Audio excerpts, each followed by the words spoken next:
जानकारी आज मिलेगी, लेकिन बड़ी और अहम खबर, जब पूरे देश में तैयारियां चल रही थी लगभग 300 जगहों पर मॉक ड्रिल की, उससे पहले आधी रात को भारत ने किया है 9 आतंकवादी ठिकानों पर हमला।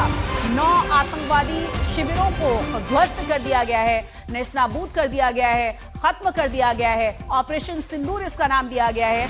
और आपको याद होगा पहलगाम में जिस तरीके से न्यूलीवेड बच्चों के सामने जिस तरीके से धर्म पूछकर उनके पिताओं की, पतियों की हत्या की गई थी, जिस तरीके से खूनी खेल खेला गया था।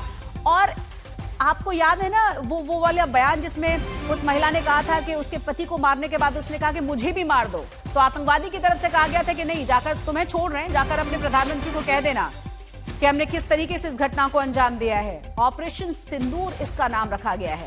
आप अंदाजा लगाइए, पूरा देश एकजुट था। विपक्ष लगातार एक बात कह रहा था कि हम सरकार के साथ है, जो भी डिसीजन लिया जाएगा उसमें, और इंतजार किया जा रहा था कि इस आतंकवाद के खिलाफ कदम उठाया जाए। हमारे साथ हमारे 2 संवाददाता जुड़े हुए हैं। हमारे साथ शिवानी भी हैं और साथ ही साथ हमारे साथ मंजीत भी जुड़ गए हैं। एक बार फिर से मंजीत, क्या जानकारी अभी मिल रही है? कुछ तस्वीरें अपने दर्शकों को हम दिखा रहे हैं। सवाल फिर से वही बहुत बड़ा, संभलने का मौका नहीं दिया गया। 9 अलग अलग जगहों पर एक साथ एयर स्ट्राइक, बड़े बड़े आग के गोले निकलते हुए नजर आ रहे हैं अलग अलग जगहों से, और उसके बाद धुएं का गुबार। देखिए जी, मैं फिलहाल विजय चौक पर मौजूद हूं और ऐसी भी जानकारी मिल रही है कि फिलहाल इस वक्त जब ऑपरेशन चल रहा है, प्रधानमंत्री नरेंद्र मोदी और तमाम जो आला अधिकारी हैं वो, चाहे सेना के लोग, तीनों सेना प्रमुख हों, एनएसए हों, वो भी शायद इस वक्त जो मिलिट्री ऑपरेशन रूम है वहाँ पर मौजूद हो सकते हैं। यदि इसकी जानकारी की पुष्टि होनी बाकी है, लेकिन ये माना जा रहा है। और देखिए, प्रधानमंत्री नरेंद्र मोदी ने जिस तरह से कहा था कि आतंकियों को बहुत जल्द उनके किए की सजा मिलेगी, और लगभग 12-13 दिन के बाद जब दिवंगत आत्माओं के जो 26 लोग, 25 भारतीय और एक नेपाली नागरिक पहलगाम आतंकी हमले का शिकार हुए थे, उसके बाद जिस तरह से तीनों सेनाएं इस पाकिस्तान के खिलाफ किसी बड़े ऑपरेशन की तैयारी कर रही थी, और अब जो एक आधिकारिक तौर पर लिखित जानकारी सेना द्वारा जारी की गई, हालांकि भी डिटेल जानकारी किस तरह का ये ऑपरेशन था, क्या खाली सेना के उरी सर्जिकल स्ट्राइक की तरह सेना की स्पेशल फोर्स की टुकड़ियों ने ही पाकिस्तान के कब्जे वाले कश्मीर में जो 9 जगहें बताई जा रही हैं, अलग अलग इलाके, और उसमें साफ तौर पर कहा गया कि आतंकी ठिकानों को निशाना बनाया गया, पाकिस्तान की किसी पाकिस्तानी सेना को किसी को निशाना नहीं बनाया गया। और इसमें एक तरह से पहलगाम आतंकी जो हमला था उसका बदला इस ऑपरेशन के तहत लिया गया, और इसलिए नाम भी इस ऑपरेशन सिंदूर दिया गया है।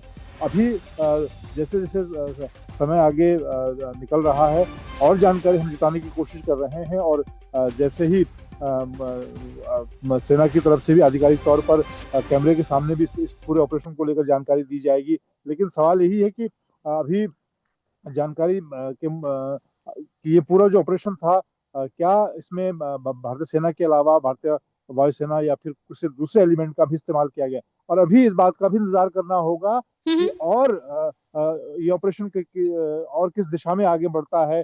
भारतीय नौसेना की द्वारा कोई कार्रवाई की जाती है, पाकिस्तान किस तरह से इस पूरे मामले को लेकर रिटेलिएट करेगा, इस बात का भी सच्चे हमको इंतजार करना होगा। बिल्कुल, अभी शुरुआती जानकारी इस पूरे मामले में मिल रही है।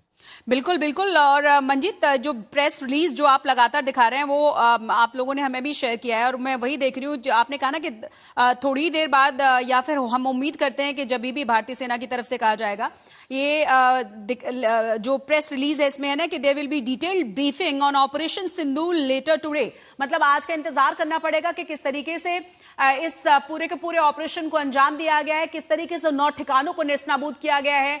यानी डिटेल्ड इंफॉर्मेशन के लिए हमें आज इंतजार रहेगा, और पूरे देश को बेसब्री के साथ इंतजार रहेगा कि किस तरीके से इस ऑपरेशन को अंजाम दिया गया। और एक और चीज मंजी, जो हम बार बार अपने दर्शकों को कह भी रहे हैं कि भारतीय सेना ने बहुत साफ साफ शब्दों में कह दिया है कि सैन्य ठिकानों को निशाना बनाना मकसद ही नहीं था।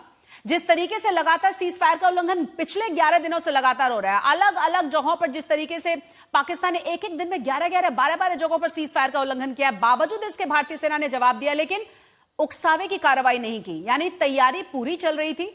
और जो बहुत ही महत्वपूर्ण चीज मैं आपसे समझना चाहती हूं कि मॉक ड्रिल से पहले आधी रात को इस तरह से हमला, और जिस तरीके से पाकिस्तान की तरफ से लगातार गीदड़ भभकियां मिल रही थी, उसके बीच में यह हमला कहीं ना कहीं पूरी दुनिया के सामने एक बार फिर से साबित करता है कि पाकिस्तान आतंकवाद का गढ़ है। देखिए, प्रधानमंत्री की तरफ से और चाहे रक्षा मंत्री हों, ये लगातार साफ किया जाता रहा था कि जो आतंकी हैं और उनके जो आका हैं, उनके खिलाफ आने वाले दिनों में कार्रवाई देखने को मिलेगी।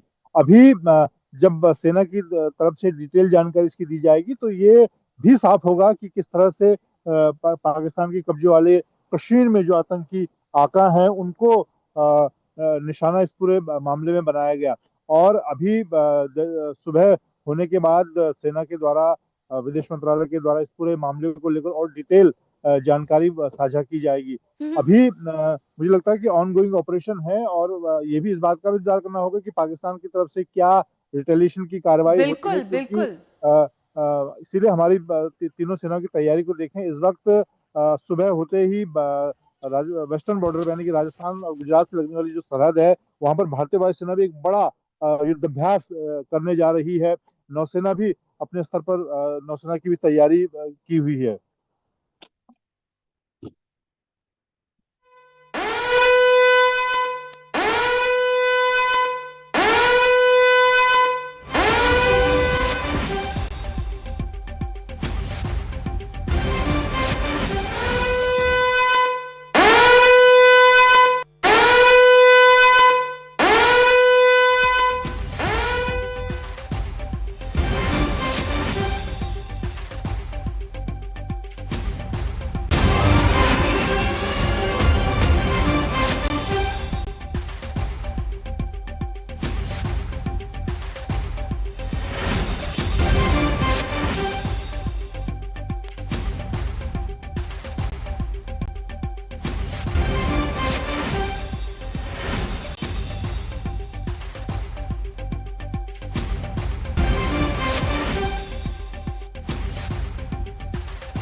ये जो सीधी तस्वीरें आप इस समय देख रहे हैं,